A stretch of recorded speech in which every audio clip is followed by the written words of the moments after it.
Hey guys, tonight we viajamos a un tiempo en que un simple color podía decidir tu destino. Imagínate caminando por las calles de Roma, con las sandalias rozando el polvo dorado del foro, cuando de repente pasa junto a ti un senador con una franja púrpura en la toga. No es solo tela, es poder puro, tejido con el olor del mar y el precio de la sangre. Y sí, tú probablemente no sobrevivirías un solo día si intentaras llevarlo. So, before you get comfortable, take a moment to like the video and subscribe. But only if you genuinely enjoy what I do here. Dime en los comentarios desde qué ciudad y a qué hora me estás escuchando. Now, dim the lights. Maybe turn on a fan for that soft background hum. And let's ease into tonight's journey together. Respiras hondo y el aire lleva una mezcla de mar, humo y especias. En la distancia, oyes a los vendedores gritar nombres de colores, rubrum, viridis, aureum, pero uno se pronuncia con un susurro casi temeroso. Púrpura tiri, el púrpura de Tiro. No es un tono cualquiera, sino una declaración de guerra a la humildad. Todo comenzó con un molusco, pequeño, feo y tan común que nadie imaginó que sería la fuente del color más caro del planeta. Lo llaman Murex brandaris, un caracol de mar que esconde en una glándula minúscula una gota lechosa que, al contacto con el aire y la luz, se transforma en un rojo violáceo intenso. Al principio, nadie lo notó, hasta que, cuenta la leyenda, un perro mordiendo un murex en la costa fenicia manchó su hocico de un color imposible de lavar. Esa mancha lo cambió todo, porque el púrpura no se borra, ni con agua ni con siglos. Cuando los fenicios descubrieron ese milagro químico, comprendieron que tenían oro líquido, pero aún no lo sabían. Comenzaron a triturar miles, luego millones de conchas, hasta teñir la arena de la playa de rojo oscuro. El olor era insoportable. Los vecinos decían que incluso los dioses fruncían el ceño al pasar. Pero el resultado brillaba como si el mar hubiese sangrado sobre la tela. Historians still argue whether fue un descubrimiento accidental o una búsqueda deliberada de prestigio. Lo cierto es que, en el mundo antiguo, el color no era simple decoración, era lenguaje. En Roma, un ciudadano podía distinguir el rango de otro por el tono de su ropa. Los senadores lucían una franja púrpura en la toga, los caballeros un ribete más fino y los emperadores, ellos llevaban la túnica completamente teñida, una señal de que su autoridad emanaba directamente de los dioses. Pero tú, pobre mortal, ni lo sueñes.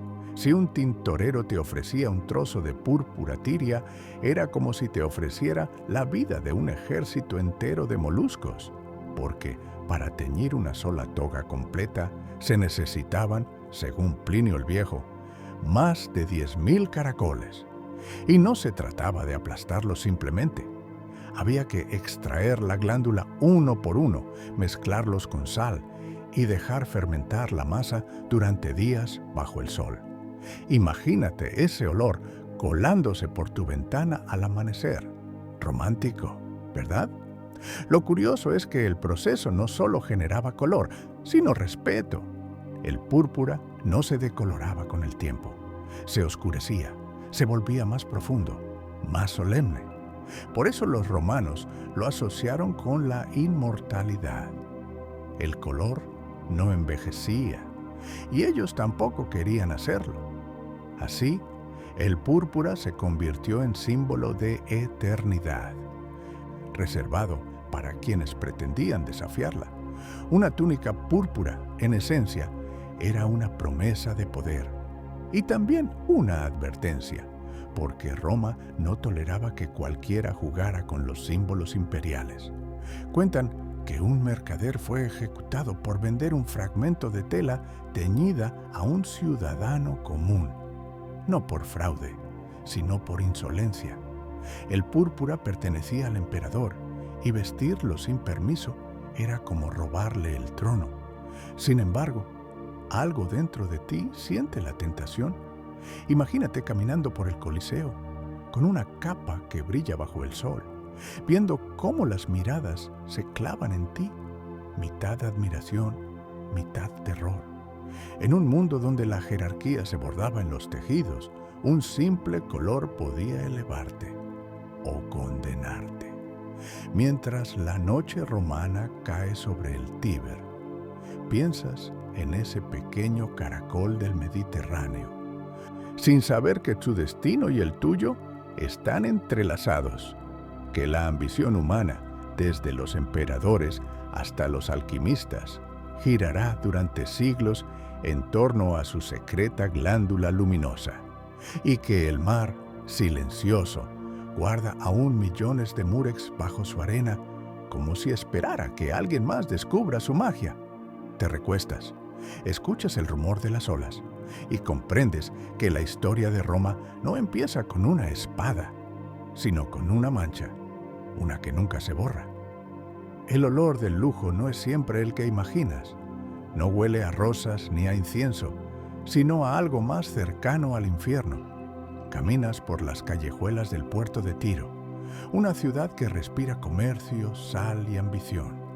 El sol aprieta, el aire vibra, y entre los gritos de los marineros te llega un hedor tan fuerte que te obliga a taparte la nariz. Crees que proviene de algún cadáver de pez, pero no, es el perfume del poder. A lo lejos ves los talleres donde el púrpura cobra vida. En grandes vasijas de barro burbujea una mezcla que parece salida de un conjuro. Decenas de esclavos remueven con palos largos una masa verdosa, viscosa, que se transforma lentamente ante el sol.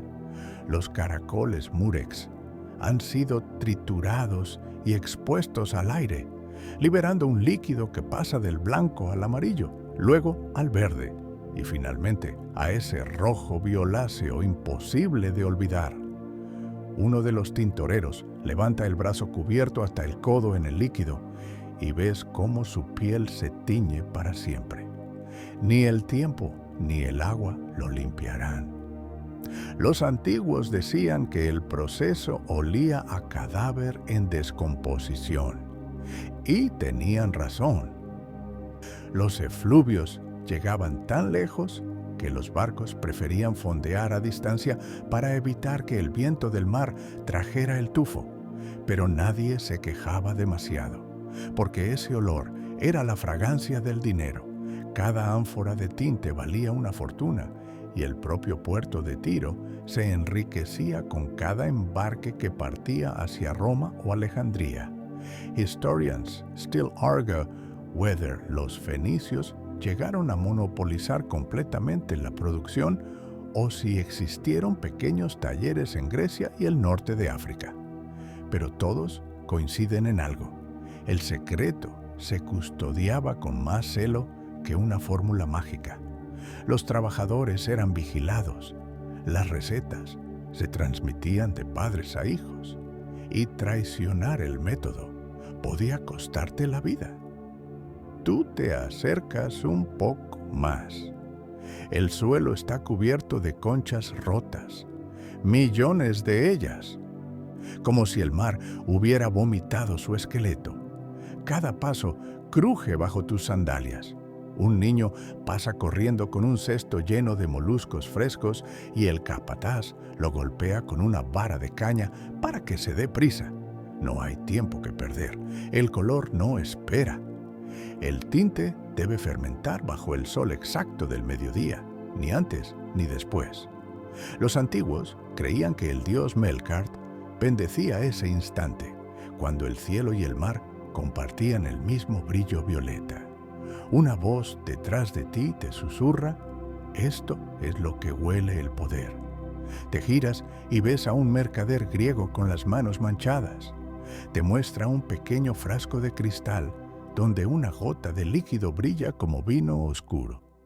Vale más que el oro y mata igual de fácil, dice con media sonrisa, porque el tinte era también veneno. Contenía compuestos de azufre y bromina. Y quienes trabajaban en los talleres solían morir jóvenes, sus pulmones quemados por el vapor. Pero el lujo no entiende de tragedias. Roma exigía más. Los nobles competían por los tonos más intensos, lo que hoy llamaríamos púrpura real, con matices de sangre seca.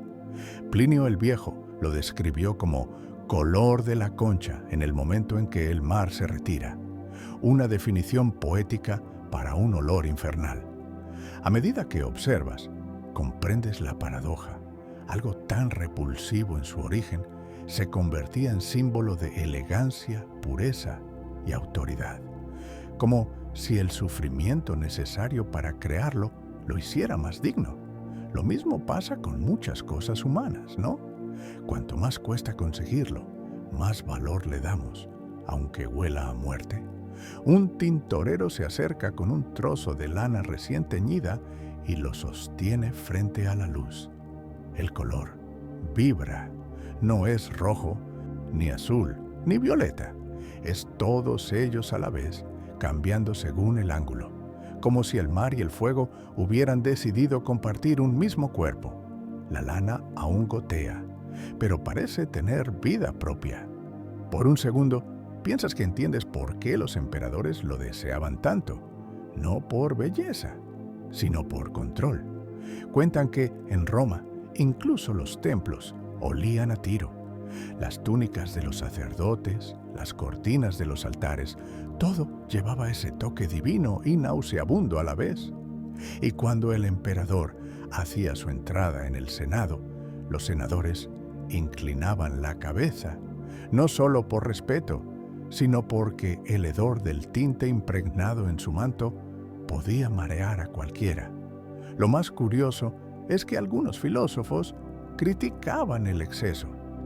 Séneca escribió que el púrpura no añadía dignidad al alma, solo disfrazaba su vacío.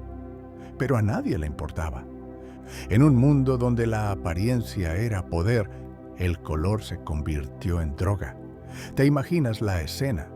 Una noche en el puerto de Tiro, el cielo encendido por antorchas, los esclavos removiendo vasijas humeantes, el aire tan espeso que casi puedes masticarlo.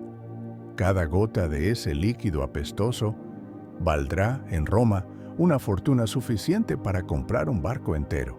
Y tú, al borde de ese abismo sensorial, te preguntas si el lujo no será simplemente la habilidad de soportar el olor del infierno con una sonrisa. El viento cambia, llega la brisa marina, un respiro breve que se mezcla con el hedor. El mar no juzga, solo devuelve lo que le quitan. Y en ese instante, entiendes, el color del poder siempre tiene un precio que huele a podredumbre. Reyes, emperadores y púrpura, 3 palabras que en Roma eran casi sinónimos.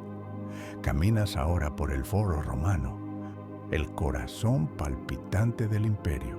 El sol cae sobre las columnas de mármol y entre la multitud destacan los pliegues impecables de las togas senatoriales. No hace falta mirar los rostros. Basta ver el borde del tejido para saber quién manda. La franja púrpura más ancha significa poder absoluto. La más delgada, simple respeto.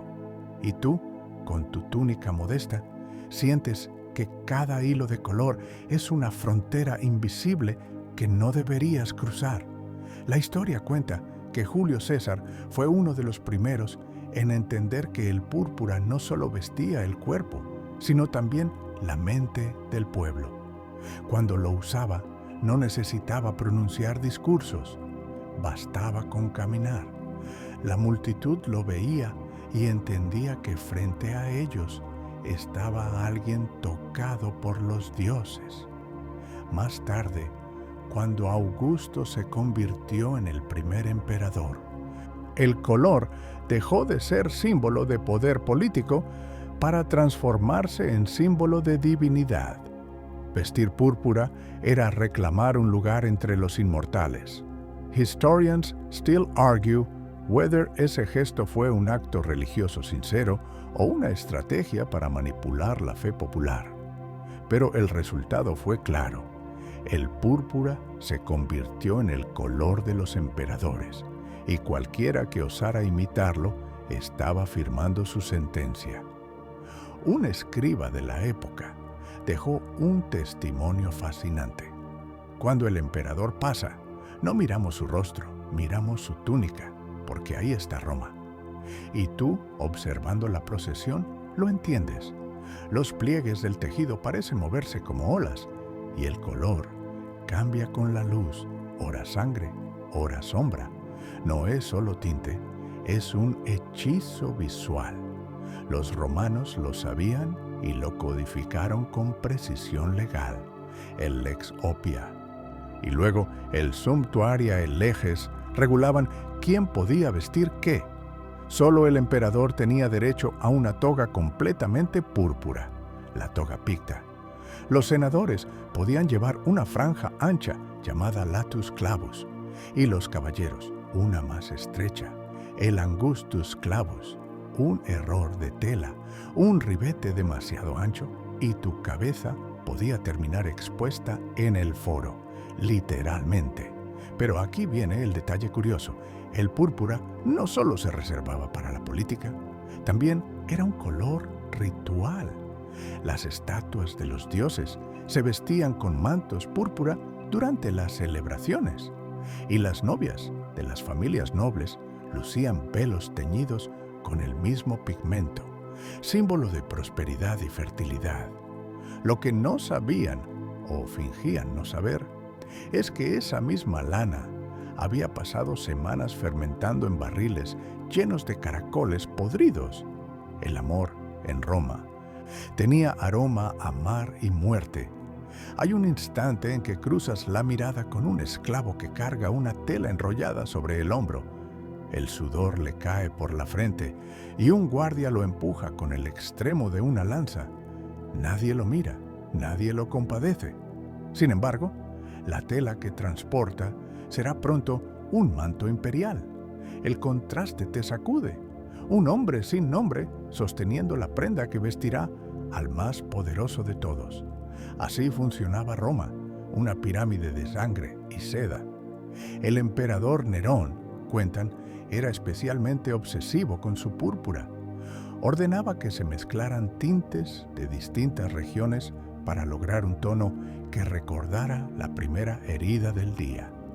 Según los cronistas, su guardarropa tenía guardias armados, y un rumor dice que hizo ejecutar a una mujer simplemente porque su vestido, aunque de otro color, brillaba demasiado al sol.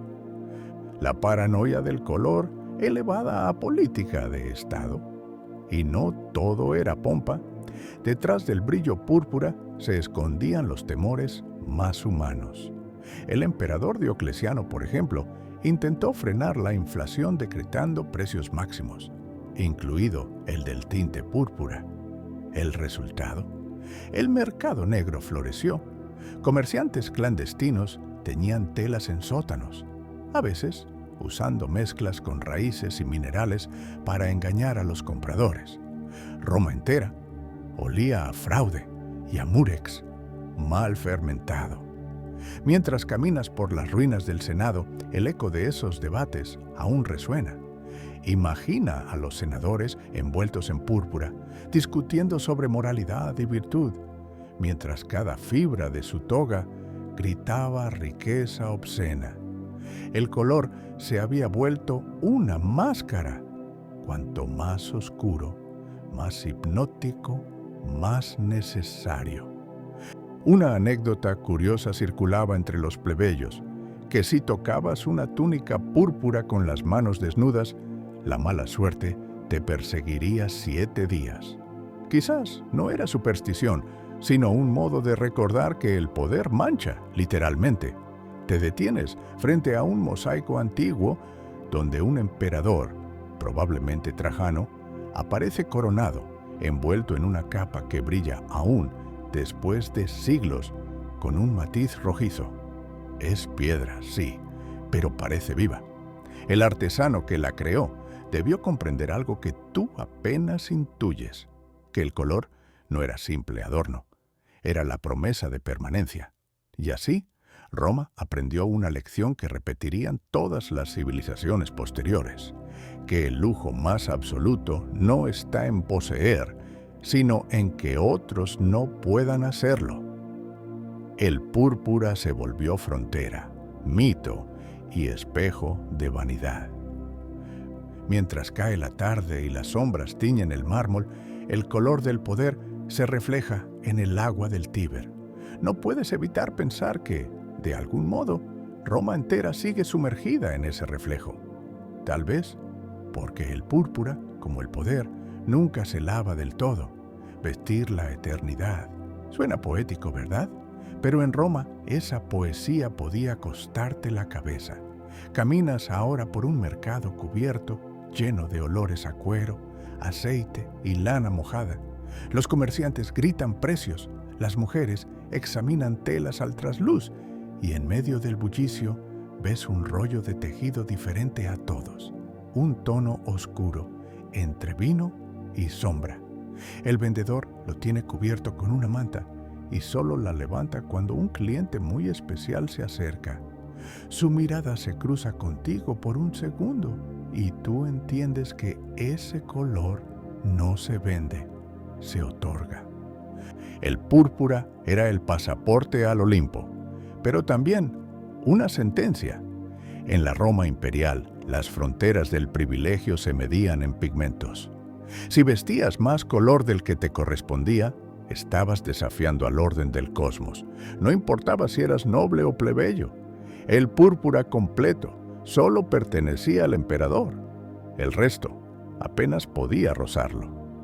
Cuentan que un joven tribuno, deseoso de impresionar a su prometida, mandó tejer una capa con ribetes demasiado anchos. En su boda, la multitud se apartó al verlo.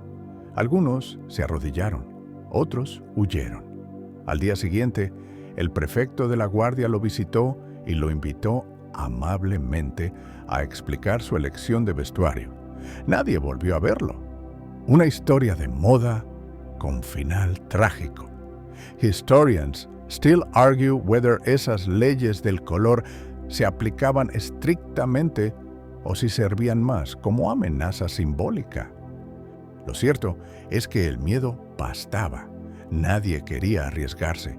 El púrpura se convirtió en una religión sin templo, donde el dogma era visible y el castigo inmediato. Y sin embargo, la fascinación persistía. Las esposas de los senadores pagaban fortunas por túnicas con hilos casi púrpuras, mezclas de azul de índigo y rojo kermes. Los tintoreros llamaban a esos tonos púrpura de las sombras, y aunque no engañaban a nadie, servían para soñar. Cada mujer que se miraba al espejo con ese color veía por un instante a una emperatriz reflejada. Te detienes ante un puesto de joyas. Un viejo comerciante te muestra un anillo con una piedra de amatista, translúcida, con destellos morados. Es lo más cerca que estarás del poder sin morir, bromea. Y tiene razón. En la Roma antigua, hasta las gemas buscaban imitar el púrpura. No por moda, sino por magia.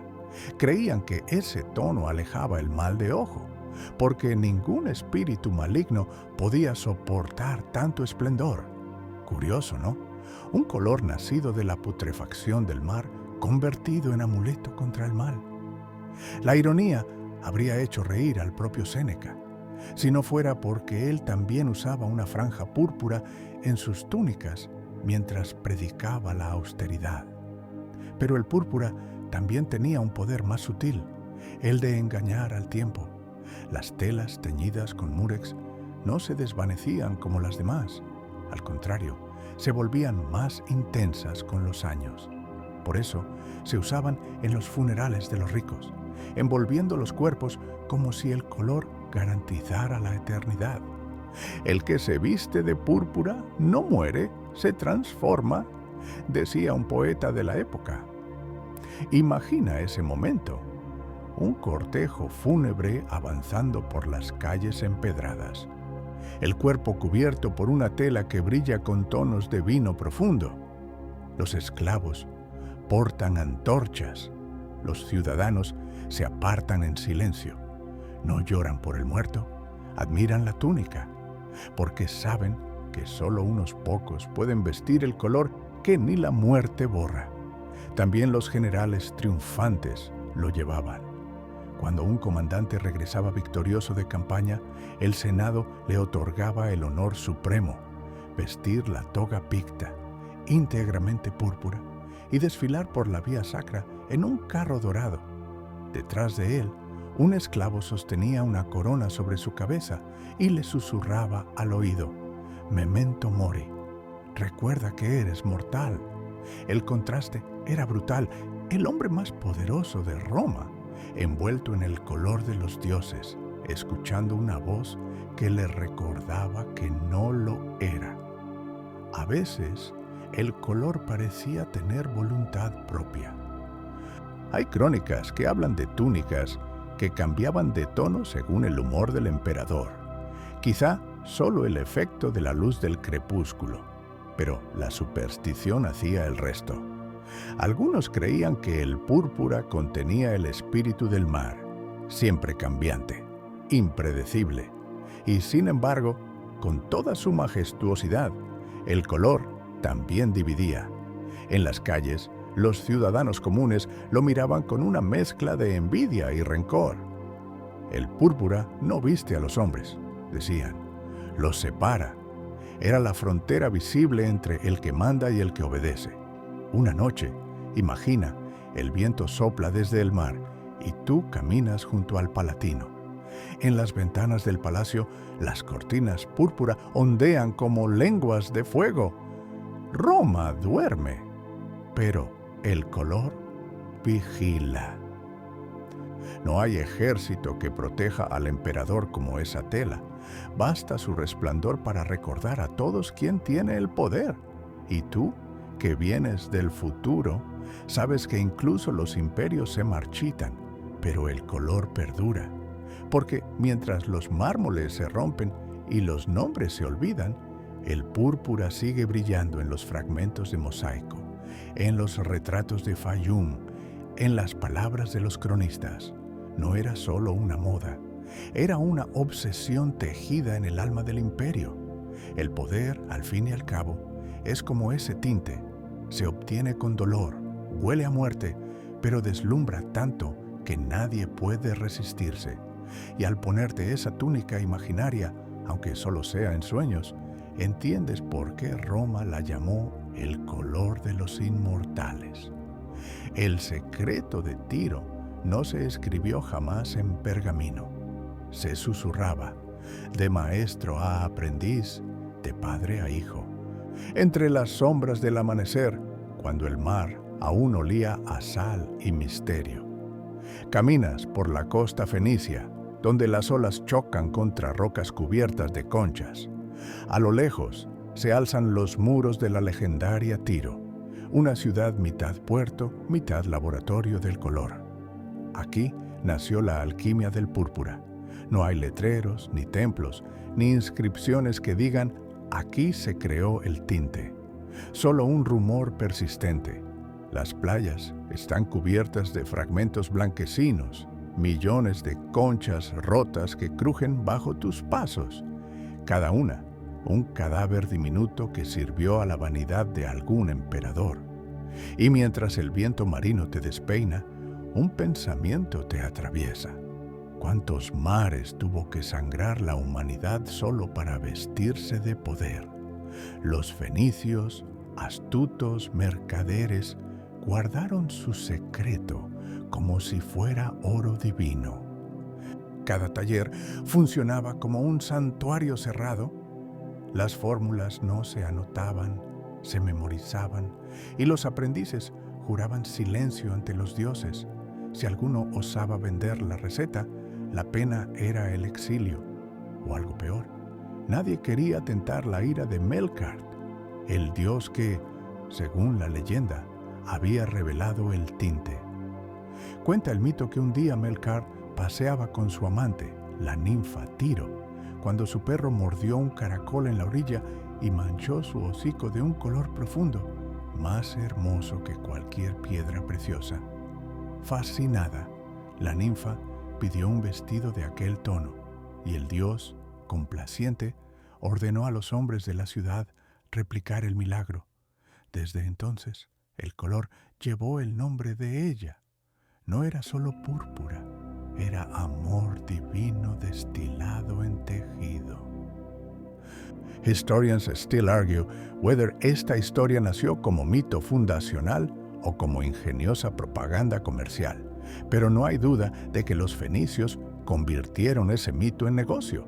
Exportaban el tinte a Egipto, Grecia y más tarde a Roma, a precios que harían sonrojar al oro. Las ánforas que partían de Tiro eran tratadas como tesoros. Cada gota de líquido, obtenida tras semanas de fermentación, equivalía al salario anual de un artesano. En los talleres, la escena era casi ritual. Los moluscos, Murex brandaris y Murex trunculus, se recogían de las aguas poco profundas, generalmente al amanecer. Se abrían con punzones de bronce y de una pequeña glándula, del tamaño de una lenteja. Se extraía el fluido lechoso. Luego se mezclaba con sal y se dejaba reposar en grandes tinajas durante 3 días. El líquido cambiaba de color lentamente, del blanco al amarillo, al verde, al azul y finalmente al púrpura. Para obtener 1 kilo de tinte se necesitaban unos 12,000 moluscos. Y aquí viene lo fascinante. Los tintoreros trabajaban bajo la luna. La luz solar directa podía alterar la reacción química. Así que, mientras la ciudad dormía, ellos movían las vasijas lentamente, cantando oraciones antiguas para apaciguar al mar. Algunos decían que el color respondía a la voz humana, que si se cantaba con ritmo correcto, el tono salía más brillante. ¿Pura superstición? Quizás. Pero en Tiro, ciencia y magia caminaban de la mano. El hedor, por supuesto, era insoportable. Un viajero griego describió el puerto como un cementerio de mariscos bajo el sol. Pero los fenicios no lo notaban. Para ellos, ese olor era el perfume de su fortuna. Las casas de los tintoreros estaban entre las más ricas de la ciudad, adornadas con mosaicos que mostraban caracoles gigantes y dioses con túnicas moradas. A medida que te adentras en el barrio de los tintes, notas cómo el color lo invade todo. Las paredes, las manos de los obreros, incluso los gatos callejeros parecen tener reflejos violetas en el pelaje. El aire mismo brilla. Tiro era una ciudad bañada en púrpura, como si el mar la hubiera reclamado de nuevo. Hay un detalle que pocos recuerdan. El color no era uniforme, dependía del tipo de molusco, de la profundidad a la que vivía, del momento exacto de su captura. Algunos tonos tiraban al rojo intenso, el púrpura imperialis, otros al azul oscuro, el púrpura cianea. Los más valiosos eran los que combinaban ambos matices en un equilibrio imposible. Los romanos los llamaban púrpura tiria dibafa, teñidos 2 veces, porque el tejido se sumergía en 2 baños distintos. El resultado, un color que parecía moverse al respirar, pero nada duraba para siempre. Cuando Alejandro Magno conquistó Tiro en el 332 a.C., saqueó los talleres y deportó a los tintoreros. Algunos escaparon a Cartago, otros a Sicilia, llevando con ellos el secreto. Sin embargo, con cada generación, algo del proceso se perdió. Lo que antes era arte sagrado comenzó a volverse rumor, luego recuerdo. Y tú, Observando el horizonte teñido de rojo al atardecer, entiende que el secreto de Tiro no era solo químico, era una historia de fe, codicia y belleza mortal. El color no provenía solo del molusco, sino del deseo humano de capturar lo inalcanzable, de transformar la podredumbre del mar en eternidad. El último tintorero de Tiro, según la leyenda, fue enterrado envuelto en una túnica morada, sus manos aún manchadas del tinte que definió una civilización. Dicen que su tumba, cuando se abrió siglos después, aún despedía un leve aroma salado. Quizá el mar, fiel hasta el final, no quiso olvidarlo. Y tú, mientras caminas entre los restos de conchas, notas que tus sandalias se tiñen ligeramente. Un reflejo apenas perceptible, pero suficiente para recordar que el secreto de Tiro nunca desapareció del todo. Solo cambió de piel, como el mar al amanecer, el color que costaba un imperio. Así lo llamaban los comerciantes cuando hablaban del púrpura tirio.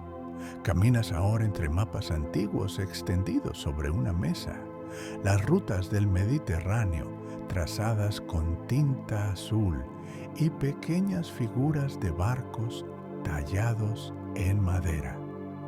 Cada línea representa un camino del lujo, una arteria del mundo antiguo por donde el color viajaba, transformando conchas podridas en poder.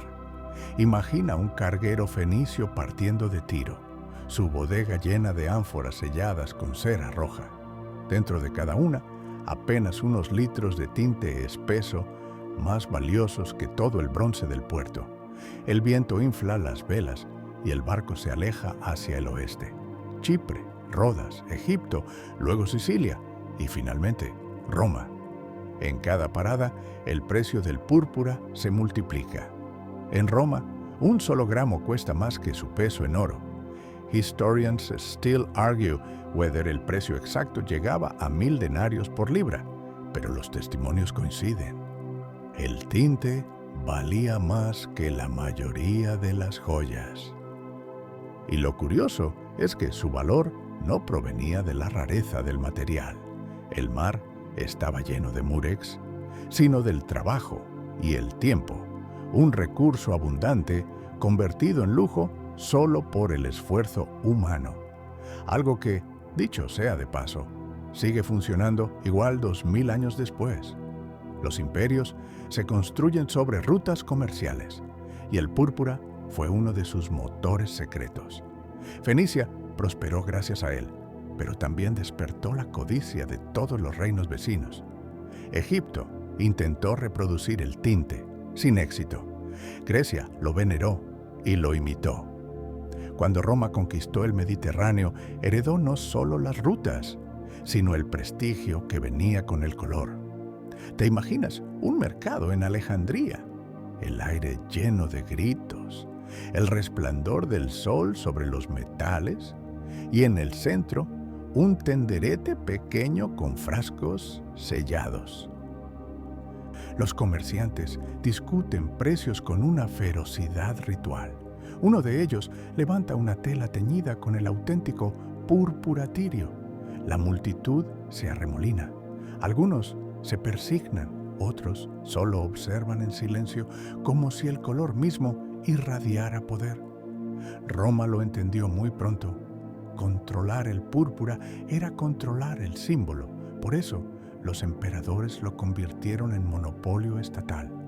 El tinte no podía producirse sin autorización imperial. Las fábricas en la región de Mauritania y la costa de Sicilia trabajaban bajo vigilancia militar. Los esclavos que huían eran marcados o ejecutados, porque no solo escapaban del trabajo, escapaban con conocimiento. Y en ese sistema cerrado, el comercio se volvió religión. Los comerciantes juraban sobre las ánforas selladas. Y las caravanas atravesaban el desierto cargando el tinte como si fuera incienso sagrado. Cada gota era custodiada, contada, temida, Un error en la mezcla podía arruinar semanas de trabajo. Pero lo más impresionante es cómo el púrpura transformó el propio mar. Los arqueólogos modernos han encontrado montañas de conchas trituradas a lo largo de las costas fenicias, auténticos cementerios marinos. En algunos lugares, las capas de desecho alcanzan varios metros de altura. Imagínate eso, un paisaje entero teñido por la ambición humana. El olor debía ser insoportable, pero el oro tapaba cualquier remordimiento. En el puerto de Ostia, los registros imperiales muestran que el púrpura valía literalmente más que la sangre. No era metáfora. 1 litro del tinte equivalía al precio de un esclavo joven y fuerte. Y un manto completo costaba el salario de un legionario durante una década. Cuentan que el emperador Aureliano, famoso por su dureza, se negó a comprarle un manto a su esposa cuando vio el precio. Ni aunque mi imperio entero se vendiera por metros de tela, dijo, a lo que ella respondió sin pestañear. Entonces gobernarás sin gloria. Te hace sonreír, pero hay verdad en esa frase, porque el púrpura no solo era lujo, era propaganda. Cada vez que el emperador se mostraba ante el pueblo, su capa reflejaba el sol como una antorcha. Los rayos parecían incendiar la tela y el color se volvía casi líquido. En ese instante, Roma entera recordaba que el poder brillaba y que brillaba caro. Sin embargo, la obsesión tuvo consecuencias. Para mantener el monopolio, Roma drenó sus costas, saqueó colonias y agotó los bancos de Murex del norte de África. Cuando las conquistas cesaron, el suministro empezó a escasear. Los talleres redujeron producción, los precios se dispararon y el tinte se convirtió literalmente en moneda de intercambio. Hay una inscripción curiosa hallada en Pompeya: Púrpura plusquam aurum. El púrpura vale más que el oro. Grabada antes del año 79, poco antes de que el Vesubio cubriera la ciudad. Los arqueólogos la encontraron en el muro de una tienda de telas. El propietario, sin saberlo, dejó escrita una profecía sobre toda la economía romana, porque cuando algo vale más que el oro deja de valer. Roma comenzó a medir el estatus no por riqueza, sino por color. Y cuando el color se volvió inaccesible, nació la corrupción. Falsificadores, contrabandistas, tintoreros clandestinos, todos querían su pedazo de gloria violeta. El imperio poco a poco empezó a pudrirse desde el mismo tinte que lo adornaba. Te detienes frente al mapa y sigues con el dedo las rutas del mar. Tiro, Cartago, Roma. Un hilo violeta que une civilizaciones y al mismo tiempo las consume. Piensas que quizás el color no costaba un imperio, sino que era el imperio. Porque mientras hubo púrpura, hubo Roma. Y cuando el mar dejó de producirlo, el brillo empezó a apagarse. La ley del color prohibido. Así la llamaban los romanos, aunque nunca aparecía escrita con ese nombre en los edictos. Era más bien un consenso sagrado, un límite que todos conocían sin que nadie tuviera que recordarlo. Caminas por un pasillo del Palatino, entre mosaicos que brillan con reflejos dorados. Un guardia pasa frente a ti, con la mirada firme y la lanza recta. Sobre su túnica ves una franja delgada de color granate, casi apagado. No se atreve a más. Ninguno se atreve, porque un exceso de púrpura equivale a una confesión de traición. En Roma, la moda tenía rango y el color era jerarquía. Las leyes suntuarias, esas que dictaban cuánto lujo podía permitirse cada clase, servían para mantener el orden visual del poder. La ropa, como las armas o los títulos, pertenecía al Estado. El púrpura, en especial, era más que un tinte. Era la piel simbólica del emperador. El código teodosiano, siglos después, lo confirmaría con precisión matemática. Nadie, excepto el Augusto, podrá vestir o poseer tejidos teñidos con púrpura tiria. Quien lo haga, sufrirá la confiscación de sus bienes y la pena capital. Una frase corta, pero mortal. Historians still argue whether las ejecuciones por crimen de color fueron tan frecuentes como las crónicas imperiales afirman. Algunos creen que muchas se exageraban para infundir miedo. Otros sostienen que bastaba una acusación para que la amenaza fuera real. Pero el resultado era el mismo. Roma aprendió a temer su propio reflejo. Imagina que un día te levantas, te colocas una túnica con un ribete demasiado oscuro y al cruzar el mercado alguien te mira con horror. Antes del anochecer, los guardias ya tocan tu puerta. No importa si el tono era vino, ciruela o violeta. Si un funcionario lo consideraba sospechosamente púrpura, estabas perdido. En Roma, el poder no se discutía, se observaba. El castigo no siempre era la muerte inmediata. A veces bastaba el escarnio, la prenda confiscada, el nombre borrado de los registros, la familia obligada a vestir blanco durante un año. El blanco, el color de los que no son nadie. Pero otros no corrían tanta suerte. El emperador Calígula, cuentan, disfrutaba exhibir cabezas de imitadores del color en los banquetes, como si fueran trofeos de caza. El vino derramado sobre las mesas parecía prolongar la broma.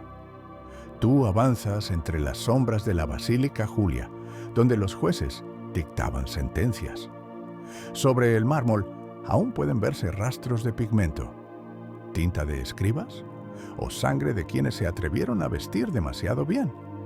Roma no deja claro dónde terminaba la ley y comenzaba el teatro. Hay una anécdota deliciosa y cruel sobre un senador llamado Cecilio Rufino. Se presentó ante el emperador Domiciano con una toga teñida en un tono que él juraba era carmesí, no púrpura. Domiciano sonrió, fingió admirar la tela y lo invitó a un banquete esa misma noche. Al llegar, el senador encontró una sala decorada enteramente con cortinas del mismo color que su toga. «Para que te sientas en familia», bromeó el emperador. Al día siguiente, Rufino desapareció. La ley del color prohibido no solo protegía el poder, lo teatralizaba. Roma entendió que los símbolos valen más que las espadas. Mientras el pueblo creyera que el púrpura era sagrado, el trono estaría a salvo. Y el miedo era el mejor tinte, invisible, pero imborrable. Lo más irónico es que el color mismo comenzó a volverse su propio enemigo. Con el tiempo, el precio del tinte subió tanto que incluso los emperadores tuvieron dificultades para obtenerlo. Algunos recurrieron a mezclas falsas. Otros robaron los almacenes de los templos. En el siglo de Rezó, durante la crisis del imperio, los talleres de Mauritania fueron saqueados por tropas que buscaban el oro líquido de Roma. Aquello provocó un colapso en la moda imperial. Los emperadores empezaron a vestir capas más claras, casi rojas, para aparentar que seguían siendo púrpuras. La falsificación del poder había comenzado, y no todos aceptaron la hipocresía. El filósofo Plotino, en el siglo III, se negó a vestir colores brillantes y afirmó que el alma no necesita tintes. Sus discípulos lo admiraban, hasta que el propio emperador lo invitó a su corte y él apareció envuelto en una túnica gris con un ribete púrpura finísimo. «Un poco de eternidad no daña», murmuró medio en broma. Aún así, hubo quienes desafiaron la ley abiertamente. La emperatriz Julia Domna, esposa de Septimio Severo, fue acusada de mandar confeccionar velos con tintes imperiales sin permiso del Senado. En lugar de negarlo, respondió: «Soy la madre del emperador. ¿Qué color debería llevar el de las criadas?». Roma la absolvió, no por justicia, sino por miedo a contrariar a una mujer que olía a mar y a poder. El color prohibido sobrevivía no por obediencia, sino por deseo. Cuanto más lo vetaban, más lo anhelaban. En las calles, los tintoreros clandestinos ofrecían imitaciones baratas hechas con orina y raíces de rubia. El resultado olía peor que el original, pero la gente las compraba igual. Era su forma de decir: «También yo existo». Y tú, mientras caminas por el foro al atardecer, te das cuenta de que el púrpura se ha vuelto metáfora de todo poder humano. Brilla, seduce, pero siempre tiene un precio. Roma lo convirtió en crimen, pero también en sueño. Un sueño teñido de mar, sangre y miedo. Miras hacia el horizonte, donde el sol cae sobre los tejados como una mancha ardiente. Por un instante, el cielo entero se vuelve púrpura. Nadie puede prohibir eso. El arte de teñir el poder. Así podrías llamarlo mientras te adentras en un taller de tintoreros romanos, escondido tras una colina del puerto de Ostia. El aire está cargado de vapor y sal, un aliento cálido que mezcla el mar con el hedor agrio de la fermentación. Aquí, entre tinajas humeantes y tejidos colgando del techo, se fabrican los símbolos del imperio. Nadie habla. El silencio es parte del proceso. Un grupo de esclavos mueve lentamente los palos de madera dentro de los calderos y el líquido espeso burbujea, emitiendo un sonido que parece respiración. Tú observas, fascinado y algo mareado, mientras un maestro tintorero, con las manos teñidas de un violeta tan oscuro que parecen de mármol bruñido, se inclina para inspeccionar el color. «Demasiado pálido», murmura, y añade unas gotas de una sustancia verdosa extraída de otra vasija. Lo que ves no parece ciencia, sino alquimia. Los tonos cambian ante tus ojos.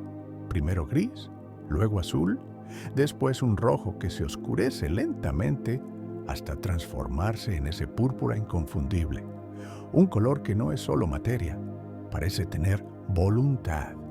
Historians still argue whether los tintoreros de la antigüedad comprendían las reacciones químicas que realizaban o si dependían puramente de la intuición. Pero tú lo sabes. Era una mezcla de arte y fe.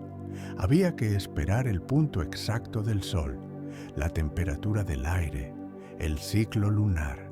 Un error de minutos arruinaba toda la mezcla.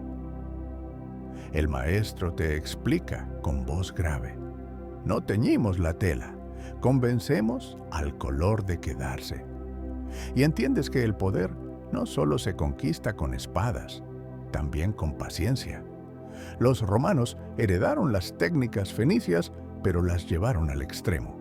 En Ostia, en Cartago, en Cesarea, los talleres eran verdaderos laboratorios. El tinte se mezclaba con aditivos, a veces miel, a veces orina fermentada, para fijar el color. Sí, orina. De hecho, el emperador Vespasiano impuso un impuesto especial a los vendedores de orina recogida de las letrinas públicas, porque era esencial para la industria textil. Su hijo Tito, horrorizado, lo criticó, y Vespasiano le respondió levantando una moneda: «Pecunia non olet». El dinero no huele. Un chiste que sobrevivió siglos, literalmente. Mientras el maestro habla, un esclavo sumerge un trozo de lana blanca en el caldero, lo mantiene unos segundos y lo saca lentamente. La tela gotea una sustancia amarilla verdosa, sin rastro de púrpura, pero él sonríe. Espera, la coloca al sol y poco a poco, ante tus ojos, el color cambia. En minutos, el tejido vibra con un tono violeta profundo. La luz lo completa. El color nace, respira, y tú te quedas sin palabras. El secreto no estaba solo en el molusco, sino en la reacción fotoquímica que transformaba la molécula incolora en tinta insoluble. Hoy lo llamaríamos dibromoindigo, pero para ellos era magia, y lo trataban como tal. Cada lote se bendecía con vino antes de colgarse a secar, y los trabajadores no podían hablar durante la última hora del proceso, porque decían que el color escucha y se ofende.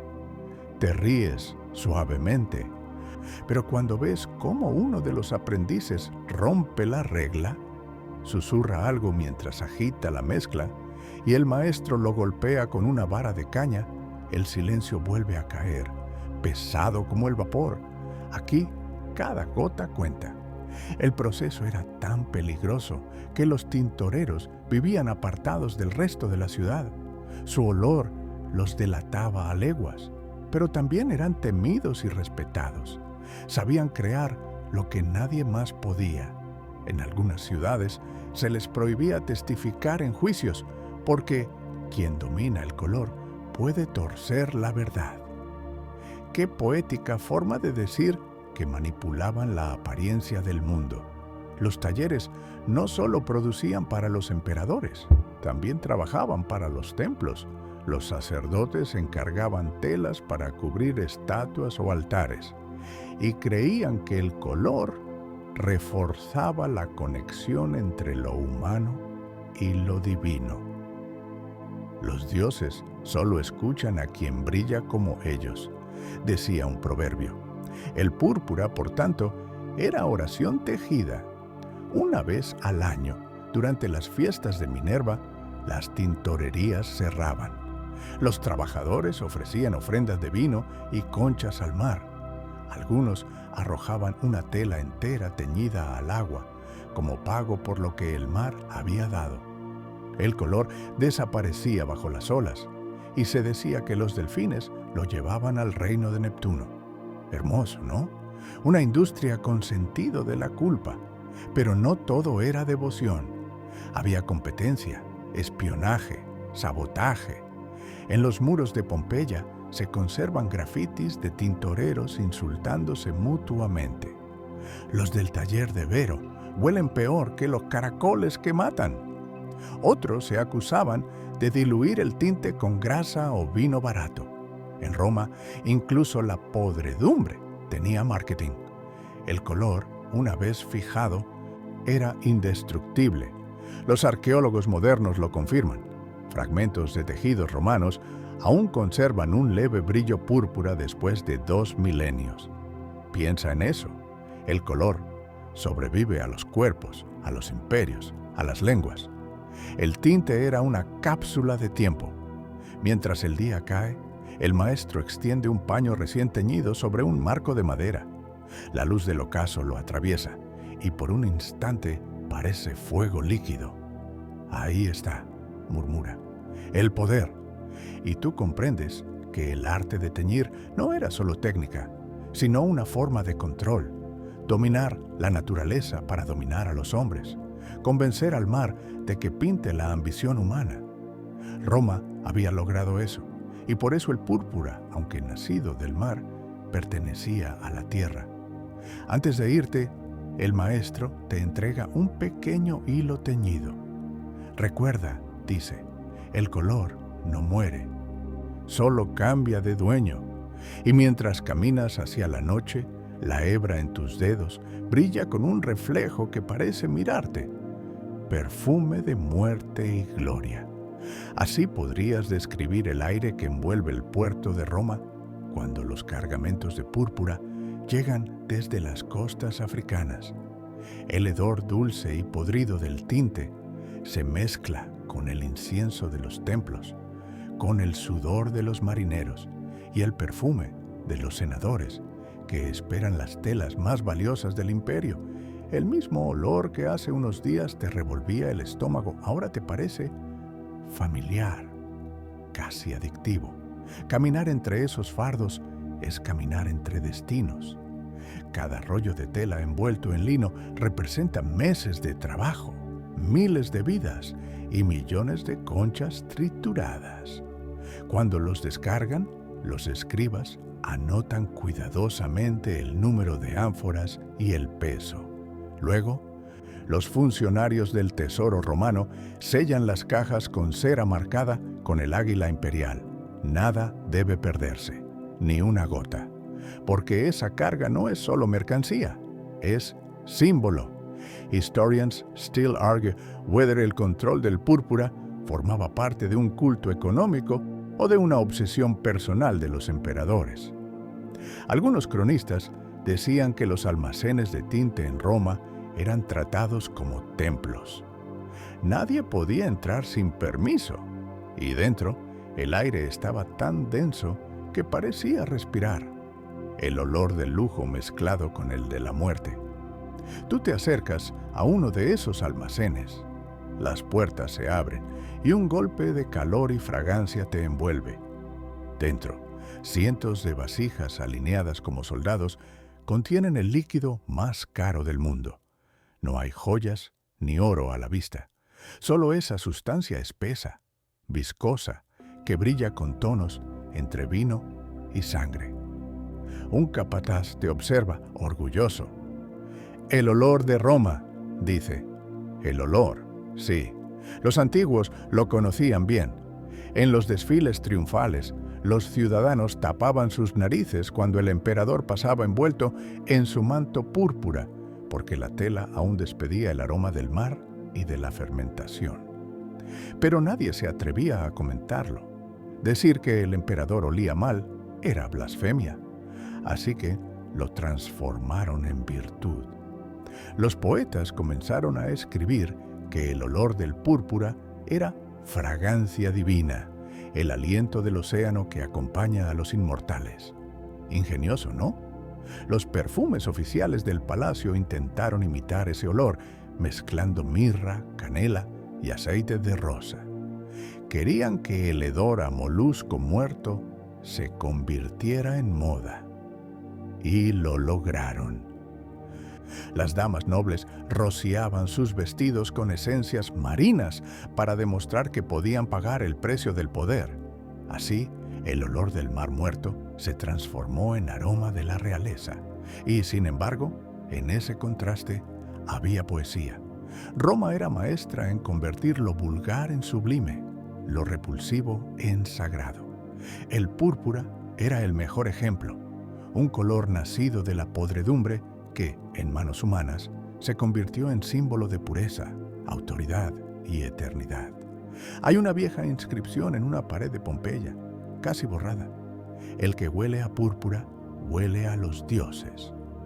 Pero detrás de esa frase, puedes imaginar al tintorero riendo en silencio mientras la escribía, sabiendo perfectamente qué clase de perfume divino estaba describiendo. La contradicción define al imperio. Las calles huelen a vino derramado, a estiércol, a incienso y a púrpura. Todo mezclado. Y tú, caminando entre ese caos, sientes que el olor del lujo y el de la descomposición son inseparables. Quizás siempre lo han sido. En los banquetes, los invitados competían no solo por el color de sus togas, sino por su aroma. Algunos llegaban impregnados de perfumes exóticos de Arabia, otros, más osados, dejaban que el olor natural del tinte hablara por sí mismo. «Que el mar hable por mí», decía un senador, orgulloso de su manto recién estrenado. Y el mar, sin duda, hablaba fuerte. Pero el púrpura no solo olía a muerte, también a gloria. Cuando el emperador regresaba de una campaña, su túnica teñida ondeaba al viento y los ciudadanos creían oler la victoria. El tinte, absorbido por la tela, guardaba algo del fuego del sol, del sudor del poder, del eco de los dioses.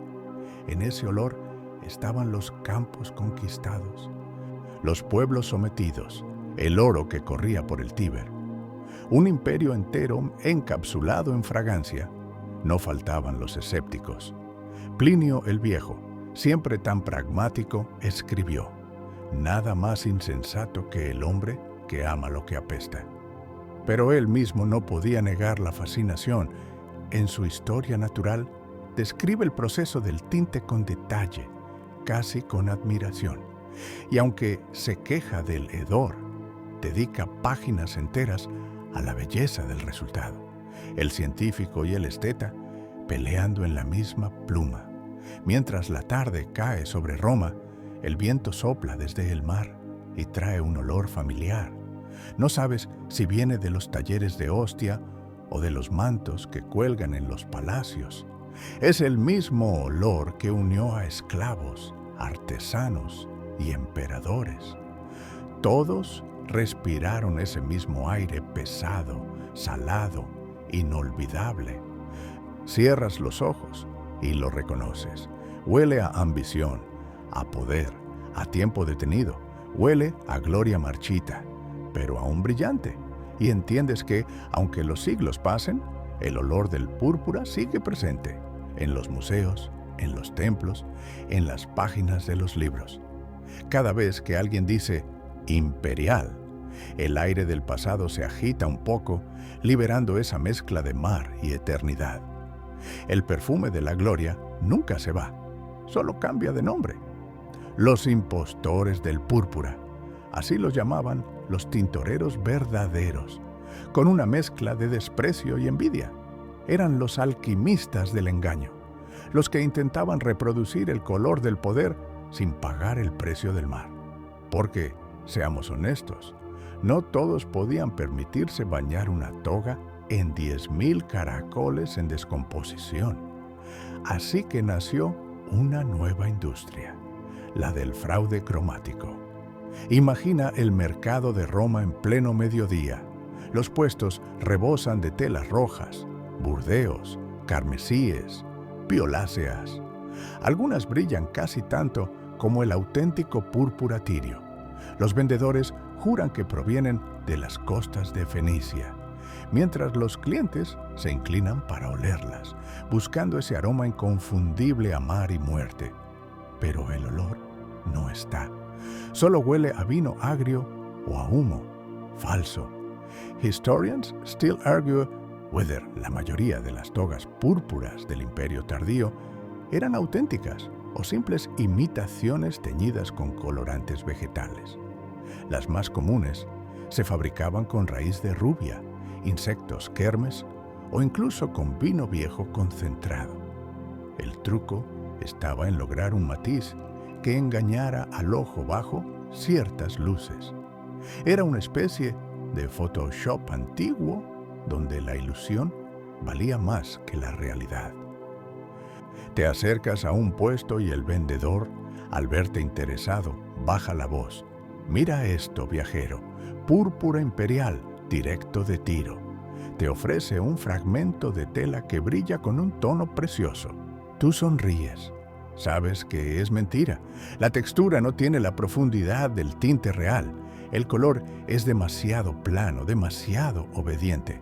El verdadero púrpura parece tener alma. Este apenas tiene barniz. Pero lo curioso es que nadie parece preocuparse demasiado. Roma entera vive de apariencias. ¿Qué importa si el tinte es falso, mientras la mirada de los demás crea la ilusión? El poder, después de todo, también es un color que se desvanece cuando lo miras de cerca. Algunos falsificadores eran verdaderos artistas. Mezclaban pigmentos naturales con polvo de cobre. O sumergían las telas primero en azul índigo y luego en rojo kermes para obtener una sombra intermedia. Esa mezcla, conocida como púrpura conchilia, podía engañar incluso a un ojo experto durante un par de días, hasta que la lluvia o el sudor la borraban. Entonces, el engaño salía a la luz y el castigo era severo: confiscación, prisión o, en algunos casos, la muerte. Roma no toleraba imitaciones del poder, pero la ironía es que, mientras los falsificadores morían, Los emperadores también empezaron a usar versiones rebajadas del tinte. Durante la crisis del siglo III, cuando las rutas comerciales se rompieron, incluso los palacios tuvieron que improvisar. Los talleres reales mezclaban el poco tinte tirio que quedaba con pigmentos locales para extenderlo. El color seguía pareciendo imperial, aunque cada año un poco menos intenso. Un símbolo que se diluía al mismo ritmo que el imperio. En los barrios más pobres, los ciudadanos también se unieron al juego. Compraban telas teñidas con zumo de moras o con extracto de orina envejecida y las colgaban al sol para intentar lograr ese brillo místico. Las llamaban púrpura de las sombras. Una ilusión barata, sí, pero también un gesto de desafío. Si el emperador podía apropiarse del color, el pueblo podía soñarlo. ¿Te imaginas la escena en una calle romana al atardecer? Mujeres riendo mientras tienden alambres con ropas manchadas de tintes improvisados, niños corriendo con trozos de tela color vino, y un anciano que, al verlos, murmura: «Quizás todos somos emperadores por un momento». Los tintoreros auténticos despreciaban estas imitaciones, pero en secreto, algunos de ellos también las practicaban. Cuando las cosechas de Murex escaseaban, recurrían a trucos. Mezclaban pequeñas cantidades de tinte verdadero con vegetales o minerales para rendirlo más. Nadie lo admitía, pero todos lo hacían. Roma había pasado de adorar el color a fabricar su sombra. Y no eran solo los plebeyos quienes jugaban con las falsificaciones. Los templos, a veces, encargaban cortinas púrpura divina, hechas con mezclas baratas, confiando en que la fe compensaría la diferencia. Los dioses, al parecer, no olían. El colmo del engaño llegó con el emperador Aureliano, famoso por su austeridad. Mandó destruir un lote entero de túnicas supuestamente púrpuras, porque el color le pareció demasiado alegre. Exigía que el púrpura del imperio fuera oscuro como la noche antes de la tormenta. Nadie se atrevió a contradecirlo. Desde entonces, los tintoreros usaron su tono como referencia, púrpura aureliana. Pero, ironías del destino, aquel tono casi negro se conseguía, mezclando tinte falso. El engaño se volvió tan común que, con el tiempo, el pueblo dejó de distinguir lo real de lo imitado. En los teatros, los actores que representaban a emperadores vestían telas de vino espeso y el público las aplaudía igual. En las pinturas murales, los artistas usaban óxidos minerales para recrear el color y las familias adineradas colgaban retratos de antepasados vestidos de púrpura, aunque en vida jamás lo habían tocado. Tú, caminando entre esos restos de mentira y deseo, comprendes algo inquietante. El poder siempre busca un color que lo haga parecer eterno, y la gente siempre buscará una forma de falsificarlo. Quizás, en eso, el púrpura fue la primera gran lección de la humanidad sobre la impostura. El sol se pone sobre Roma y el cielo arde en tonos morados y rojos. Nadie sabe si el color que ves es real o reflejo. Pero, ¿a quién le importa? Es hermoso y basta. Tal vez el secreto del poder no esté en poseer el púrpura, sino en hacer que todos crean que lo llevas puesto, del trono al altar. El imperio se agrietaba, pero el púrpura no murió con él. Simplemente cambió de templo. Caminas por una basílica recién construida en Constantinopla, donde el incienso flota espeso y las velas iluminan mosaicos dorados. Los emperadores romanos ya no son dioses. Ahora los santos ocupan su lugar. Pero fíjate en los colores. Las túnicas de los apóstoles, los mantos de la Virgen, el fondo de los iconos. Todos brillan con el mismo púrpura que antes vestía a César. El color del poder había encontrado nueva piel. Roma dejó de gobernar con legiones y comenzó a hacerlo con símbolos. Y el púrpura, ese tono nacido del mar y la putrefacción, se transformó en color celestial.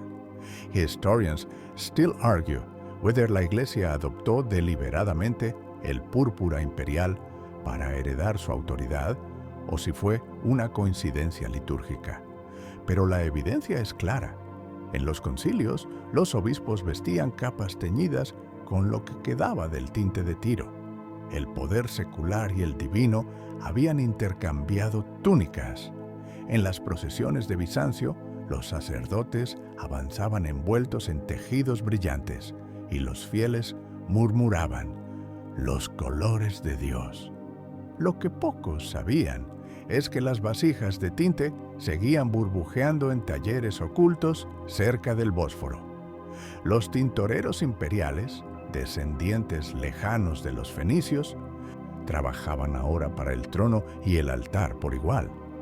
En la corte bizantina, el púrpura se convirtió en institución.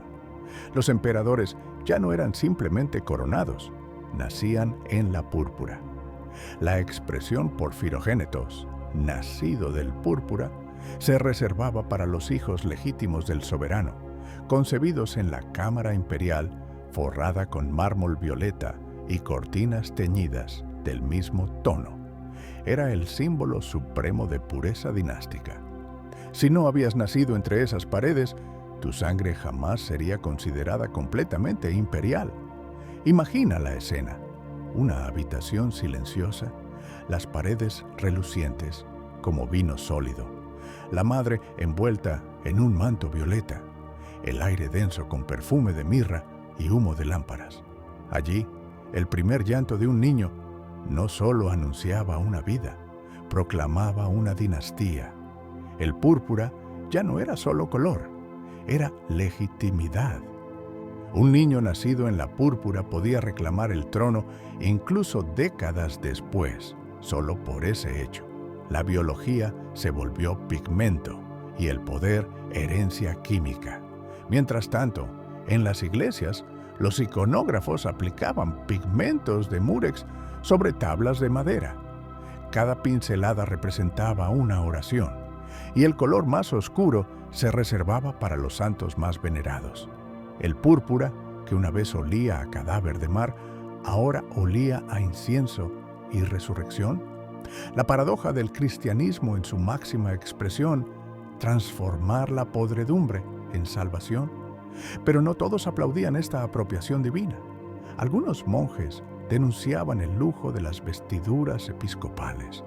San Jerónimo escribió con ironía: «Los obispos se visten como césares y los pobres aún esperan pan». El púrpura, incluso dentro de la fe, seguía dividiendo. Y sin embargo, nadie podía renunciar a él. El color tenía poder propio, como si las moléculas mismas impusieran reverencia. En los monasterios del desierto, los copistas trabajaban sobre pergaminos teñidos de púrpura. Sí, incluso los libros sagrados llevaban el color imperial. Los evangelios de Rosano, por ejemplo, fueron escritos con tinta de plata y oro sobre páginas moradas. Cada palabra brillaba como una joya bajo la luz de las lámparas. Leerlos era como contemplar un amanecer líquido. Tú pasas los dedos sobre uno de esos manuscritos imaginarios. El pergamino es suave, pero el color tiene profundidad, como si absorbiera tu mirada. Piensas en los tintoreros anónimos, los esclavos, los caracoles. Ninguno de ellos imaginó que su tinte algún día serviría para escribir las palabras de Dios. Quizá el mar también tenga sentido del humor. En Bizancio, el púrpura definía incluso la diplomacia. Cuando llegaban embajadas extranjeras, los recibían en una sala conocida como el Chrysotriclinos, el Salón Dorado, cuyas cortinas eran completamente púrpuras. El contraste entre oro y violeta cegaba a los visitantes. Así brilla la fe verdadera, decían los cronistas. Pero claro, también era un truco óptico. El ojo humano percibe el púrpura como el color más raro del espectro visible. Era literalmente una ilusión sagrada. Y el púrpura siguió avanzando, infiltrándose en las telas de cardenales, en las insignias de reyes cristianos, en los tapices que adornaban los altares. En Occidente, cuando el imperio cayó, el color sobrevivió a su manera, ya no como signo de dominio, sino de martirio y sacrificio. Los mártires se representaban con túnicas de ese tono, porque el púrpura también es el color de la sangre seca. Así, el púrpura del trono se convirtió en púrpura del altar, del poder absoluto al poder espiritual, del miedo al milagro, pero en el fondo sigue siendo el mismo color, nacido del mismo mar. Solo cambió la dirección de las oraciones. Cuando sales de la basílica y miras al cielo del anochecer, ves cómo las nubes se tiñen de violeta sobre el Bósforo. El aire huele a incienso y sal. Y entiendes que el mar, de algún modo, ha conquistado el cielo, el renacimiento del tinte perdido. Los siglos pasaron, el imperio se desmoronó, los talleres se apagaron y el secreto del púrpura desapareció bajo la arena de la historia. Pero el hombre nunca sabe dejar en paz aquello que brilla.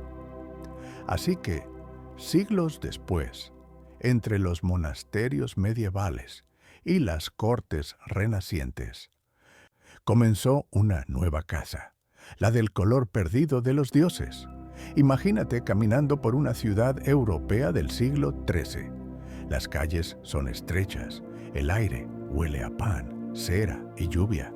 En una pequeña tienda, iluminada por una lámpara de aceite, un alquimista encorvado mezcla líquidos en frascos de vidrio.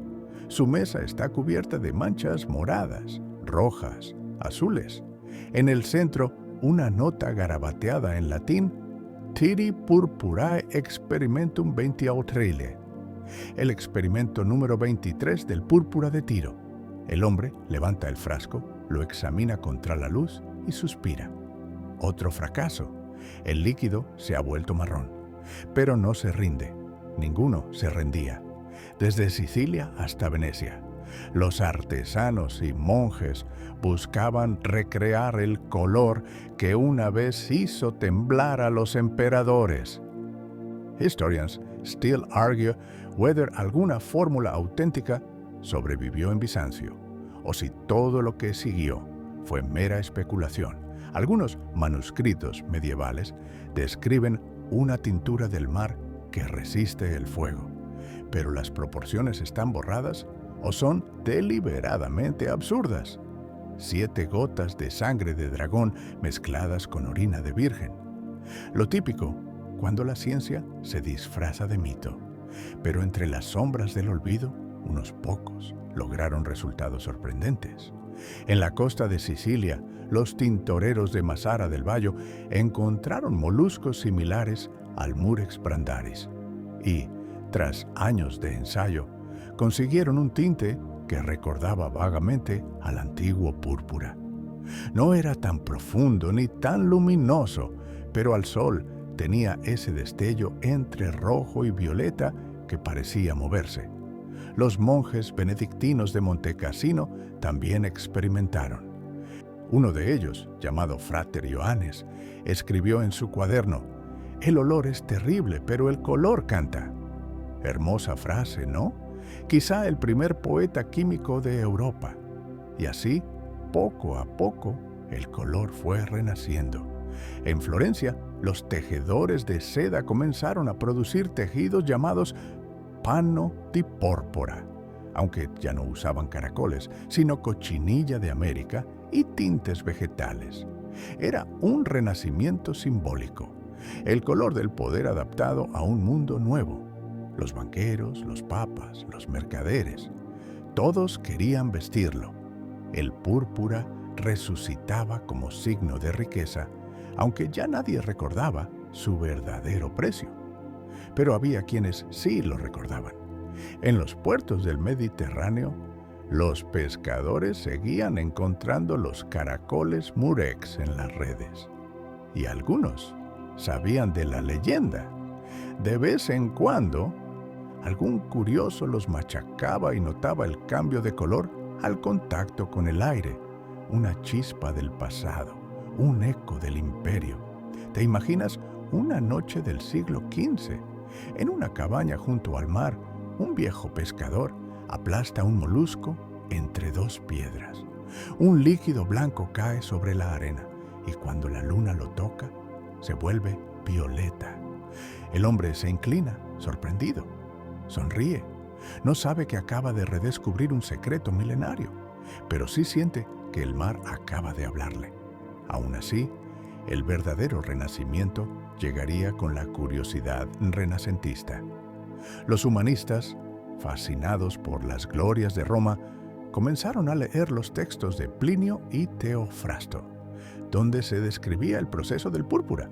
Los eruditos los copiaban y traducían, intentando descifrar entre líneas las proporciones perdidas.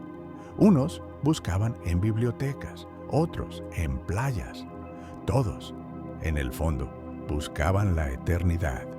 En el siglo XVI, un pintor veneciano llamado Jacopo Tintoretto, sí, su nombre literalmente significa el pequeño tintorero, usaba pigmentos inspirados en esos antiguos tonos para retratar a los nobles de su tiempo. En sus cuadros, las telas parecen respirar el mismo aire que las togas imperiales. Quizás no era el verdadero púrpura tirio, pero sí su espíritu, el color del orgullo humano que se niega a morir. Y como si el destino quisiera cerrar el círculo, el púrpura volvió a las manos del poder. Los papas, sucesores espirituales de los emperadores, comenzaron a vestir capas del mismo tono que una vez fue prohibido. Las cardenales adoptaron el rojo púrpura, mezcla simbólica de sangre y fe. Las iglesias volvieron a oler a incienso y a mar. Mientras paseas por una catedral gótica, ves las vidrieras teñidas con tonos violetas que el sol atraviesa como cuchillas de luz. Es el mismo color de siempre, aunque ahora hecho de vidrio y fuego. La humanidad había domesticado el púrpura sin entenderlo del todo. Y claro, el mar seguía ahí, silencioso, paciente. Cada ola que rompe sobre la costa siciliana arrastra fragmentos de conchas que brillan bajo la espuma. Los pescadores ya no las recogen para teñir telas, pero el reflejo violeta persiste al atardecer, como si el océano se negara a olvidar lo que una vez fue suyo. Quizás piensas, el verdadero renacimiento del púrpura no ocurrió en los talleres ni en los palacios, sino en la memoria colectiva. En esa fascinación persistente por un color que nadie necesitaba, pero todos deseaban. Un recordatorio de que la belleza más profunda siempre tiene un precio.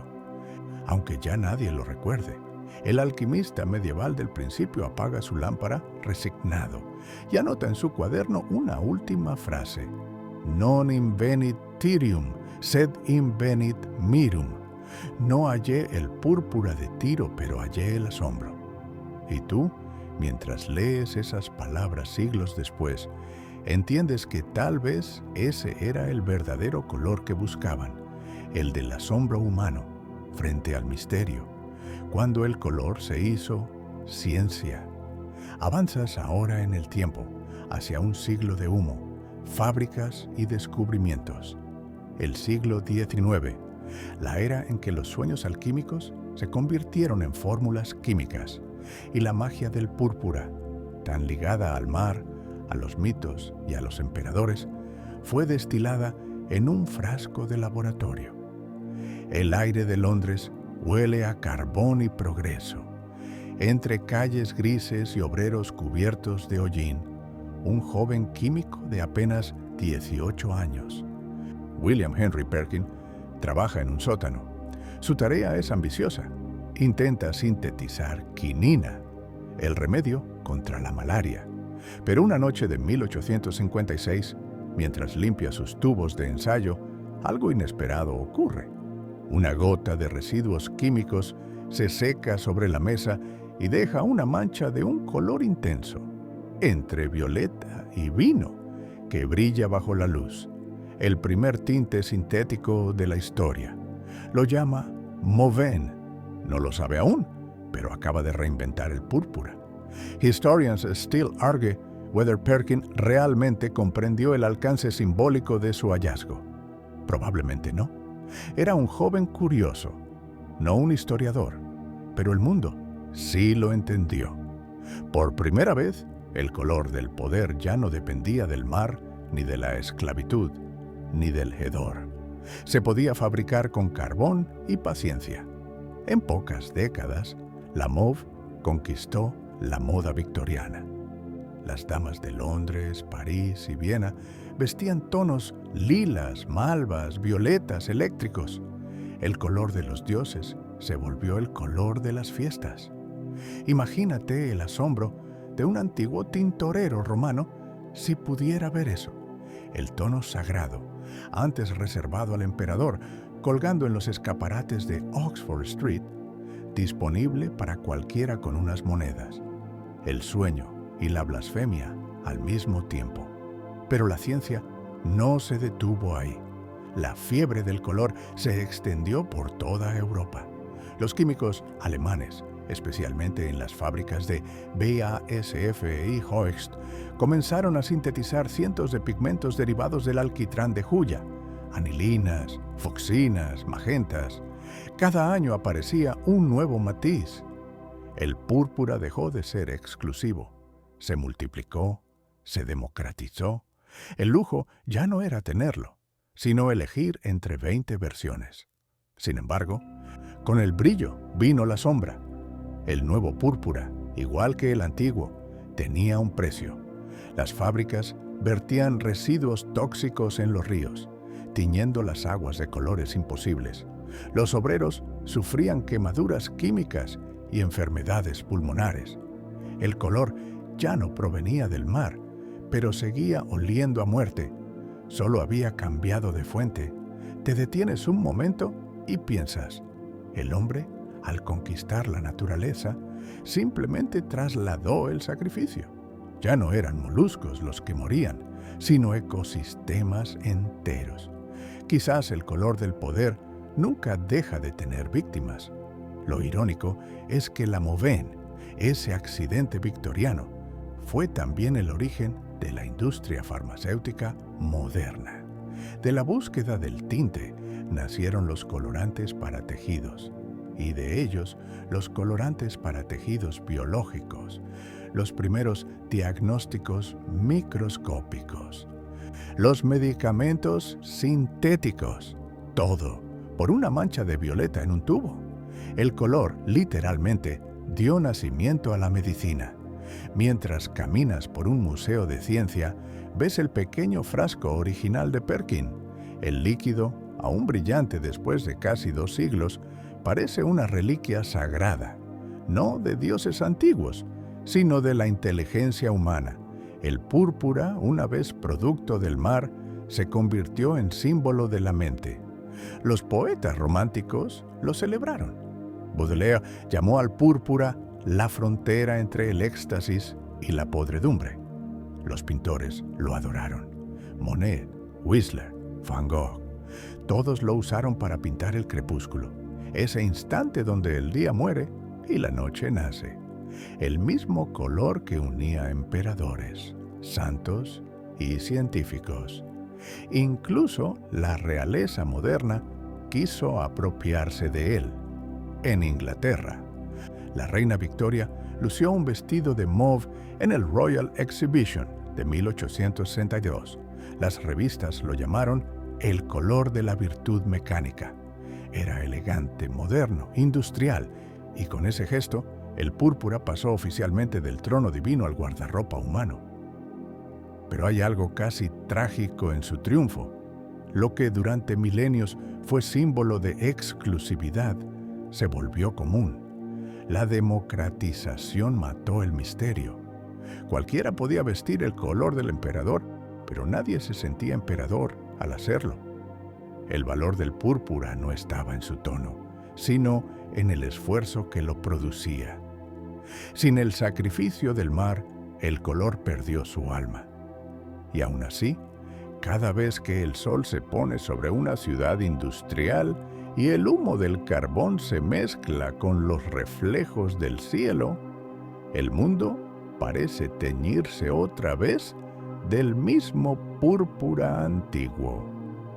Quizá el universo tenga sentido del humor, de volvernos entre chimeneas, el eco de Tiro. Te imaginas a Perkin, anciano, caminando junto al río Támesis.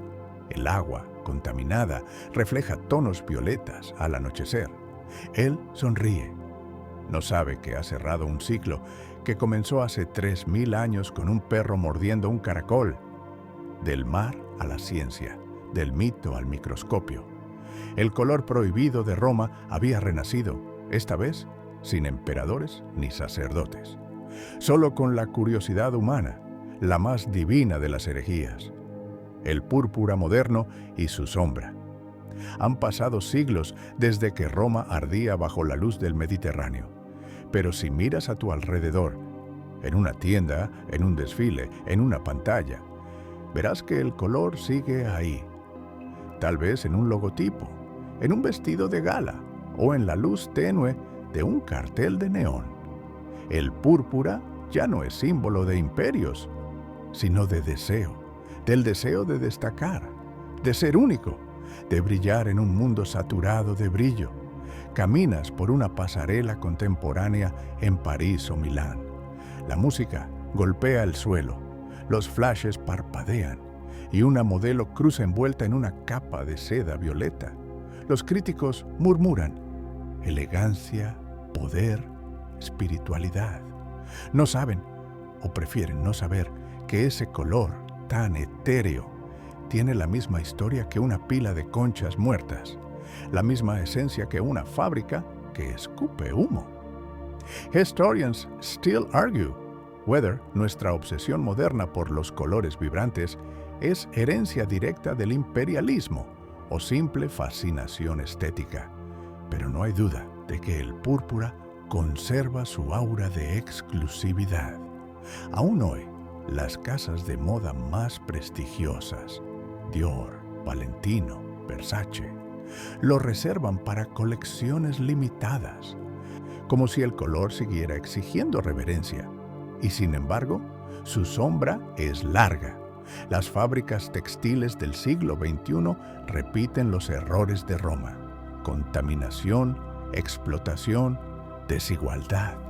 El color del lujo aún se produce con el sacrificio de quienes no pueden vestirlo. En Bangladesh, en la India, en Camboya, los ríos donde se tiñen las telas corren teñidos de violeta y azul. Los peces mueren, las aguas se vuelven irrespirables, pero el mundo aplaude los desfiles. El púrpura sigue oliendo a muerte, solo cambió el escenario. Piensas en la paradoja. Durante milenios, el color simbolizó poder y eternidad. Hoy simboliza consumo y fugacidad. Las telas que antes duraban generaciones ahora se desechan tras una temporada. El púrpura, que una vez resistía siglos sin desvanecerse, se ha convertido en color de lo efímero, de luces LED, de cosméticos, de pantallas. Una ironía moderna, el tono inmortal hecho desechable. Pero la humanidad sigue fascinada con su misterio. En psicología del color, el púrpura se asocia con la creatividad y la introspección, con la mente que sueña. En publicidad, se usa para sugerir lujo, calma o magia. Las marcas lo eligen para parecer profundas, casi místicas. Amazon lo usa en sus luces interiores, Twitch en su logotipo. Incluso los empaques de chocolate lo prefieren, quizás porque inconscientemente seguimos reconociendo en ese color la promesa del placer prohibido. Te detienes frente a un escaparate iluminado por neones violetas. En el reflejo del vidrio ves tu rostro mezclado con el de los maniquíes. Por un instante, la frontera entre tú y el espectáculo desaparece.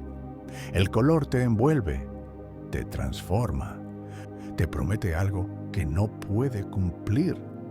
Exactamente igual que hacía con los emperadores. Los artistas contemporáneos también lo saben. Algunos usan el púrpura para hablar de espiritualidad, otros de protesta. En muchas marchas feministas, por ejemplo, las pancartas ondean en tonos morados, herederos de una larga historia de lucha y dignidad.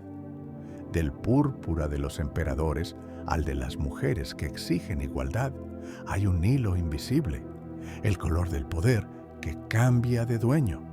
Quizás, piensas, el púrpura siempre ha sido eso, un espejo del poder humano que se tiñe de quien lo usa. Hay algo inquietante en cómo el pasado se refleja en el presente. Los talleres modernos, con sus tanques de acero y sus luces frías, no son tan distintos de las vasijas fenicias burbujeando al sol. Cambian los nombres, no los métodos.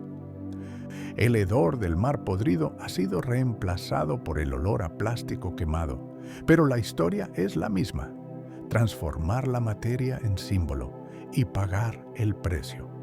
Aún así, hay belleza en esa obstinación. El deseo de crear color, de capturar la luz y convertirla en piel, es profundamente humano.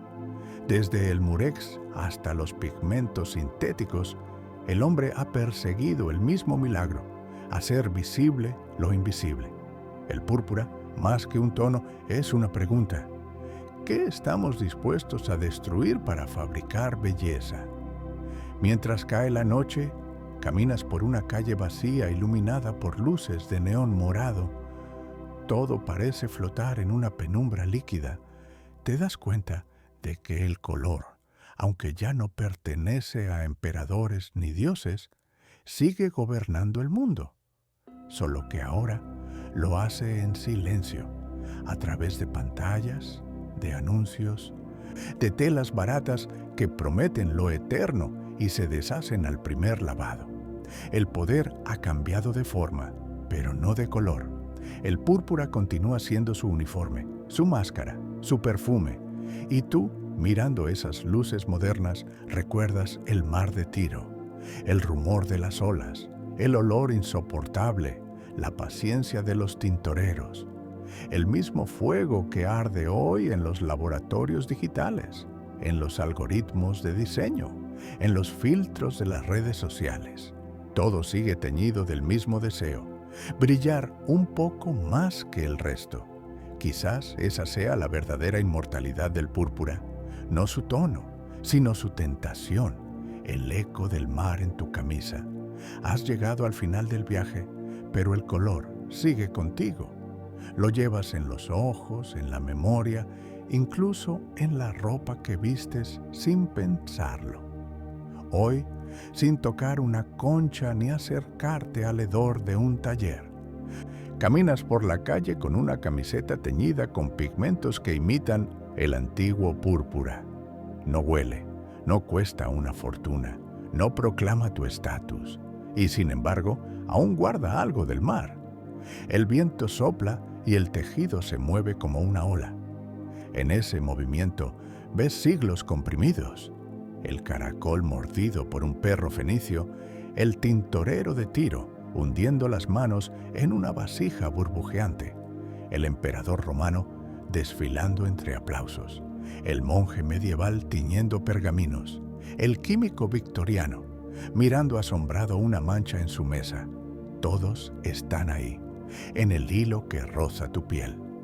Historians still argue whether la fascinación por el púrpura es biológica, una respuesta de nuestros ojos a las longitudes extremas del espectro, o cultural, una herencia inconsciente de miles de años de reverencia. Pero tú lo sientes más simple. El color te atrae porque parece imposible. No es rojo, no es azul, no pertenece del todo al mundo visible. Es frontera, crepúsculo, eco. Piensas en la ironía de que el color más caro de la historia terminara democratizado, impreso en cualquier prenda. Pero quizás esa sea su victoria final. El púrpura, tras milenios de exclusividad, pertenece ahora a todos. Lo que fue símbolo de reyes y castigos es hoy un simple matiz de moda. Y, sin embargo, cuando la luz del atardecer cae sobre la tela, el viejo brillo regresa. No necesitas un trono para sentirlo, basta el sol bajando, el aire tibio, el rumor del tráfico que suena como olas lejanas. Roma desapareció, Tiro es ruina, las fábricas del siglo XIX son museos.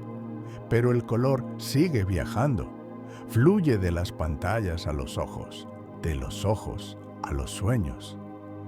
En cada objeto que lleva un toque de violeta, el pasado respira. Los emperadores buscaban eternidad, los tintoreros, perfección, los químicos, conocimiento.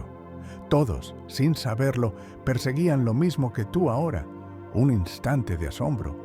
El púrpura es eso, un instante suspendido entre la vida y la memoria, un recordatorio de que lo más hermoso siempre nace de lo improbable, de la podredumbre, del error, del accidente, de un molusco triturado o de un frasco derramado. La belleza, como el mar, no pide permiso, solo regresa. Miras tu camisa otra vez. No es púrpura tiria ni Mauvain victoriana, pero el reflejo que captura el sol tiene algo del antiguo esplendor. Tal vez el color no se haya perdido nunca, solo se disfraza para sobrevivir, como el poder, como las historias. Y si cierras los ojos, casi puedes oírlo. El murmullo del agua, el crujir de las conchas, el rumor de los talleres lejanos. Es el mar hablando a través del tiempo. Te dice que nada desaparece del todo, que todo lo que el hombre crea destruye y vuelve a soñar. Deja una huella, una mancha, pequeña o inmensa, que no se borra. Y así, mientras la noche cae y el cielo se torna violeta, entiendes que el verdadero secreto del púrpura no era su precio, ni su rareza, ni su poder. Era su capacidad para unirlo todo, el lujo y la miseria, la fe y la ambición, el mar y la mente. El color prohibido de Roma nunca fue solo un color, fue una promesa, la de que algo tan efímero como la luz puede volverse eterno si lo miras con los ojos abiertos. Y ahora, mientras el sonido del mar se desvanece y la historia se apaga en la distancia, respira. Deja que las imágenes se disuelvan lentamente. Los tintoreros, las conchas, las togas que brillan como vino. Imagina que todo ese color se condensa en un solo punto de luz flotando frente a ti. Un punto pequeño, pulsante, que se apaga con suavidad cada vez que exhalas. El aire huele a sal, pero también a descanso. No hay reyes ni imperios aquí, solo tú y el eco del agua. Lo curioso del púrpura, piensas, mientras el sueño te roza, es que nunca pertenece del todo al día ni a la noche. Es ese instante intermedio, el crepúsculo donde el mundo decide que ya ha sido suficiente. Recuerda, los emperadores que lo prohibieron, los alquimistas que lo buscaron, los científicos que lo reinventaron, todos, en el fondo, perseguían la misma calma que tú sientes ahora. Querían detener el tiempo y, de alguna forma, lo lograron. Cada fibra teñida, cada fragmento de mosaico, cada palabra contada esta noche es prueba de que algo de ellos todavía respira. Así que suelta el peso de la historia. El color seguirá existiendo aunque cierres los ojos. Se mezclará con tus sueños. Nadará en el fondo oscuro de tu mente, esperando volver a la superficie cuando amanezca. El púrpura del mar, del poder, del alma. El mismo color que, por un momento, te ha pertenecido también a ti. Duerme tranquilo. El mar no olvida, pero siempre perdona.